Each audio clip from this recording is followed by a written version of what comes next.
ibibigay ko sa bayan. At dapat ibigay ng mayor. Emosyonal si kasiguran Mayor Edwin Hamor nang humarap sa GMA News. Sa gitna yan ng kontrobersyang nakinabang ang kanyang pamilya sa budget allocation ng gobyerno. Sa question hour sa Kamara noong Martes, ginisa si Budget Secretary Benjamin Diokno. Kinwestiyon ni House Minority Leader Danilo Suarez ang ugnayan ni Diokno sa mga Hamor na isang political clan sa Sorsogon. Ang anak ni Diokno ni Charlotte Diokno Sikat, asawa ang anak ni Sorsogon Vice Governor Esther Hamor, nakasal ngayon kay kasiguran Mayor Hamor. Ang kanila pong anak ay asawa ng inyong anak. Sila ho ay inyong in-law. Tama po ba ako na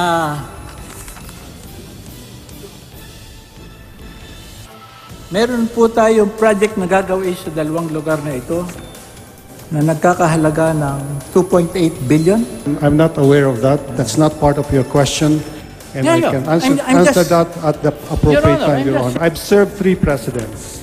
I'm known for my integrity. There was no communication at all with your daughter stating that my husband's parents is running for this Absolutely position. none, Your Honor. Hindi ho ninyo pinag-usapan. Hindi namin Kayo walang nakikita sa relative, linggo, walang nagtitinda- friends. Itinanggi rin ni Mayor Hamor na nakinabang sila sa budget allocation.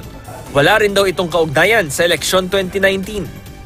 Nadamay lang ako dahil sabi ko nga, naging balain ng asawa ko si Congressman Diokno, kaya si Secretary Diokno, kaya yun lang ho siguro. Pinabulaanan din ng alkalde na may relasyon siya sa City Leoncio Construction kung saan napunta ang lahat ng mga proyekto sa kanilang lalawigan. Ako, wala akong relasyon. Siguro yung mga anak ko, kakilala nila. Kasi sabi ko nga, yung anak ko, nasa construction din. Pero Mayor, hindi po ba kayo nagtaka na napunta lahat halos yung... Siyempre ho, nagtaka ako kasi dati rin ako kontratista. Nagtaka po ako, bakit? Siguro hindi ko naman call yan. Makakasagot yan ang DPWH. Ang tinutukoy niya construction na pinatatakbo ng kanyang anak, ang RMR Construction. Ayon sa mga dokumentong nakalap ng GMA News Research, may 2 kontrata ngayong taon ng RMR Construction Corporation sa DPWH.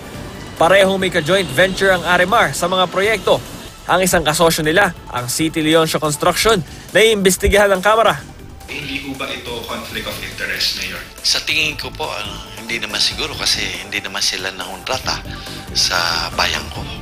Nangontrata sila sa ibang ahensya which is DPWH. Bam Alegre, GMA News.